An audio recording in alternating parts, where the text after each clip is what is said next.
Bienvenue sur Mot pour Mot, le podcast de la ville de Meaux. Retrouvez toutes les semaines un nouvel invité qui viendra apporter un éclairage ou une expertise autour d'un thème cher à notre ville comme la culture, l'éducation, la santé. Je vous donne rendez-vous donc chaque semaine pour un nouvel épisode à retrouver sur toutes les plateformes de streaming et sur le site de la ville. En attendant, belle écoute. Vice-président délégué à l'emploi, à l'insertion, à la formation professionnelle, au développement des nouvelles technologies de l'information et de la communication. Bonjour Halal. Bonjour Dorothée. Vous êtes élu depuis 2020 comme maire adjoint au numérique et à la ville intelligente. Mais avant cela, on va parler de vous, de votre parcours. Vous avez grandi à Meaux, dans le quartier de Beauval. Vous avez créé l'association Fantastic Armada en 1998. C'est une association de breakdance et d'arts martiaux, très connue sur le territoire. Et puis s'ensuit un parcours assez incroyable avec 1000 vies que vous allez nous raconter tout à l'heure. Alors on sait à la fois beaucoup de choses sur vous, sur ce que vous faites, vos engagements, et à la fois très peu. Qui êtes-vous, Halal Mouradoudi ? Dorothée, c'est une très bonne question à laquelle je n'ai pas l'habitude de répondre. Je dirais tout simplement, je suis un artiste. Un artiste n'a pas vraiment de cap, n'a pas vraiment de vie. Il ouvre toutes les portes. Et c'est vrai que j'essaie de trouver l'équilibre entre ce que l'on sait sur moi et surtout la partie que je voudrais rester très personnelle. Alors vous allez un peu nous parler de votre parcours parce que vous me l'avez raconté en off. Vous avez eu 1000 vies. Par quoi ça a commencé ? Est-ce qu'il y avait déjà une idée à quoi le petit Halal pensait comme... Comme la plupart des jeunes, être footballeur professionnel. D'accord. Donc j'avais intégré à l'époque Clairefontaine. Après une déception majeure, je me suis mis à faire quelques galipettes sur le terrain de foot. Et c'est de là qu'est partie mon envie d'être sur scène. Et donc à partir de là, j'ai commencé à évoluer dans ce domaine. J'ai commencé à danser dans la rue tout simplement. Et puis de fil en aiguille, j'ai eu quelques mains tendues dans ma vie qui m'ont permis d'intégrer une école structurée à Paris où j'apprenais la danse classique, le jazz, le modern jazz. Et le hip-hop, bien entendu, qui m'a permis de travailler sur la plupart des comédies musicales. Alors ça, il faut que vous nous en parliez un peu, parce que c'est assez incroyable. Sur quelle comédie musicale vous avez travaillé ? Alors, j'ai commencé sur Autant n'emporte le vent en 2003. J'avais passé quelques castings à l'AID, c'était l'Académie internationale de la danse. Moi, je m'étais battu pour l'intégrer. D'ailleurs, j'en profite pour remercier Madame Sherpaz, qui en est la directrice, qui m'a tendu cette main. Et j'ai intégré en tant qu'apprenti. C'est la seule école qui propose des contrats d'apprentissage dans le milieu du spectacle. Et donc, j'avais fait 2 ans avec ce beau spectacle. Et c'est de là que tout est parti ensuite. Ensuite, il y en a eu d'autres qui ont suivi. Il y en a eu d'autres. On a eu de belles histoires sur ce spectacle. J'ai rencontré la famille Presgurvic qui m'ont grandement aidé dans ma vie. Et qu'à partir de là, tout a démarré parce qu'il m'a intégré sur Autant n'emporte le vent à l'étranger. Et ensuite, j'ai eu la chance de faire les 10 commandements à l'étranger. J'ai eu la chance de faire les aventures de Rabbi Jacob. J'ai fait Roméo et Juliette, spectacle emblématique. Voilà, donc j'ai eu la chance de faire tout ça. C'est en réalité ce qui m'a permis de définir ce que je suis aujourd'hui. C'est ce qui vous a donné envie de créer Fantastic Armada ? En fait, on avait déjà Fantastic Armada à cette époque. Moi, ce qui m'a donné envie de créer Fantastic Armada, c'était tout simplement les grands qui s'initiaient au sport de combat et à la danse avant nous, mais qui n'étaient pas structurés. Donc nous, la nouvelle génération, on s'est dit il faut qu'on monte une histoire à travers cela, et c'est ce qu'on a fait. Alors il y a ce parcours-là qui est très lié à la danse, au breakdance et aux arts martiaux, puisque Fantastic Armada donne aussi des cours d'arts martiaux. Mais il y a un autre parcours en parallèle, qui est un parcours d'entrepreneur. Ça, faut qu'on en parle aussi. Oui, j'adore le milieu de l'entreprise. Et donc, j'avais mes idées en tête. Et ma première entreprise, donc, ça a été une boulangerie, pâtisserie artisanale. J'insiste sur l'artisanat. C'est important. Voilà, très important. On fabriquait tout, de A à Z. Cette idée m'est venue comment ? Parce que j'avais un membre de ma famille qui était du milieu, qui avait besoin de monter donc une entreprise, et j'ai décidé de le faire avec lui.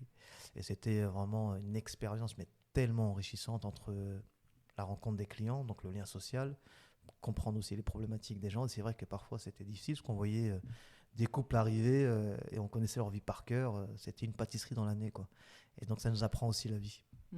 Alors il y a ensuite votre engagement au sein de la municipalité.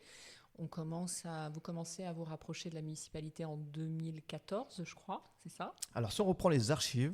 Prenons les archives. Ouais, vous allez rigoler si vous voyez les archives. Depuis l'arrivée de Monsieur le maire en 1995, j'assistais à toutes les réunions publiques. Vous étiez un fervent militant ? J'étais pas encore militant. Pas encore, mais... J'étais plutôt dans la demande. Mais ensuite, c'est vrai que j'adorais ça. Donc j'assistais à toutes les réunions publiques de Monsieur le maire. Et d'ailleurs, Je salue souvent son courage parce que je me rappelle lorsqu'il est arrivé en 95-96, c'était très très très difficile pour lui. Et puis l'arrivée, normal, il faisait ce qu'il avait à faire et moi j'appréciais. Et j'ai changé beaucoup. Et c'est vrai que si on retrouve des vidéos, surtout au centre Louis Aragon, où je prenais la parole pour demander un local pour pouvoir exercer notre art, la danse et le breakdance. C'est comme ça que vous vous êtes rapproché de la municipalité. Puis finalement, en 2020, on vous propose d'être maire adjoint au numérique Oui. et à la ville intelligente. C'est quoi une ville intelligente? Alors, une ville intelligente, on me pose souvent cette question, mais en fait, c'est un terme générique. C'est tout simplement pour dire comment faciliter la vie de nos administrés en utilisant les nouvelles technologies. En gros, c'est ça. Donc, il y en a plein. On a mis en place l'application MyMo qui permet beaucoup de choses. Il y a beaucoup de fonctionnalités super intéressantes. D'ailleurs, j'ai fait beaucoup de vidéos à ce sujet. Ville intelligente, comment, par exemple, réguler les feux rouges de manière intelligente pour qu'il y ait un calcul à la seconde près, pour que ce soit un feu qui soit pertinent, efficace et qui ne crée pas de bouchons. On peut parler des lumières LED, on peut parler de plein de choses. C'est ça, en fait, une ville intelligente. C'est lorsqu'on arrive à mettre toutes ces composantes ensemble, de les centraliser et d'en faire une ville beaucoup plus fluide, plus simple. Alors, il faut qu'on parle aussi du numérique parce que c'est un point très important, puis surtout dans l'époque dans laquelle on vit. Vous avez aussi beaucoup fait pour les réseaux sociaux. Alors, vous êtes très présent, vous, sur les réseaux sociaux. On peut vous suivre notamment sur TikTok. D'ailleurs, je recommande votre compte parce qu'il est assez drôle. Vous filmez les mariages, mais vous filmez vous pendant les mariages parce que forcément, on ne peut pas, j'imagine, diffuser l'image des mariés. Mais c'est très drôle parce qu'on voit les coulisses de préparation. Et c'est assez intéressant. Quels sont les grands projets du numérique aujourd'hui développés sur la ville de Meaux?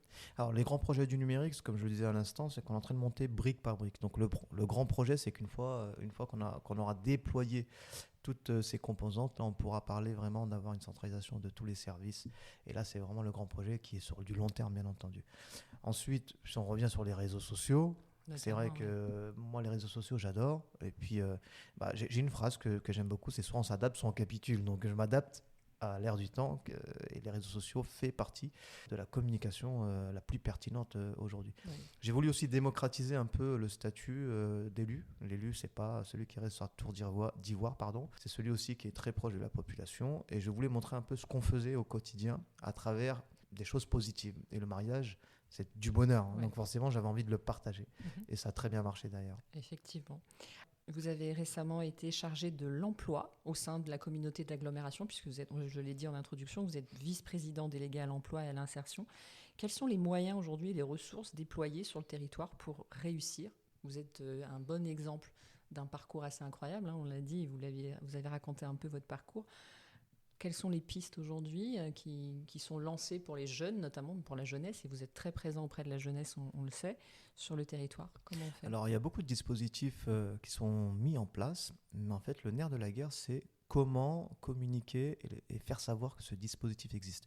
Exemple, on a rouvert il n'y a pas très longtemps l'école de la seconde chance. Et donc, on a pris le soin d'inviter toutes les associations, notamment des quartiers prioritaires de la ville, pour les informer de ceci. Donc, elles sont venues sur place et la plupart des personnes me disaient, c'est vrai que je ne connaissais pas du tout cet endroit. Et c'est extraordinaire parce qu'on est dans un pays où on va proposer à un jeune d'avoir une seconde chance, de pouvoir se former sur 9 mois, d'avoir une indemnité mensuelle pour se former sur un projet professionnel, d'avoir un bilan de santé gratuit et d'avoir la mobilité gratuite. Donc en réalité, il faut juste le faire savoir. Et en fait, là, mon rôle, c'est qu'on a beaucoup de choses sur le territoire. Il faut qu'on arrive juste à bien cibler pour que l'information arrive à bon port.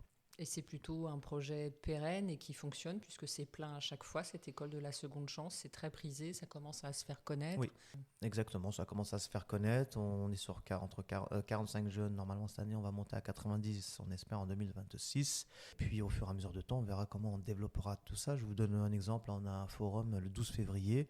Voilà, la ville fait beaucoup de forums dans lesquels on invite de grandes entreprises, notamment FedEx, Air France, l'armée, et puis si je vous donne les chiffres des postes à pourvoir, vous allez me dire mais c'est incroyable. Et donc on va communiquer aussi sur ce sujet. Donc il y a beaucoup de choses qui sont mises en place. Il faut juste qu'on arrive à bien quadriller un peu le territoire au niveau information. Très bien. Quel conseil vous pourriez donner à un jeune alors les conseils pour réussir? Pour réussir, en réalité, il n'y a pas de recette magique. Dans notre vie, on a toujours, j'en parlais tout à l'heure, une main tendue. Et d'ailleurs, pour ma part, j'en ai eu quelques-unes. Il faut juste savoir les saisir, avec respect, avec dignité, avec motivation. Et surtout, en vrai, il y a une chose qui ne déroge jamais à la règle, qui vous trahira jamais, c'est le travail. Si vraiment vous vous attelez au travail, ça paiera à un moment ou à un autre. C'est le nerf de la guerre. C'est le nerf de la guerre en réalité. C'est très bizarre de dire ça parce qu'on nous le dit depuis tout jeune. Nous, quand on était jeunes, on écoutait, on va dire, ceux qui nous conseillaient. Et c'est amusant de le dire aujourd'hui parce que c'est une réalité en fait. Faut bosser. Il n'y a pas de miracle. Voilà. Merci beaucoup Halal. On vous retrouve très bientôt sur les réseaux sociaux et notamment sur le forum de l'emploi. Avec grand plaisir. Merci Dorothée. À bientôt.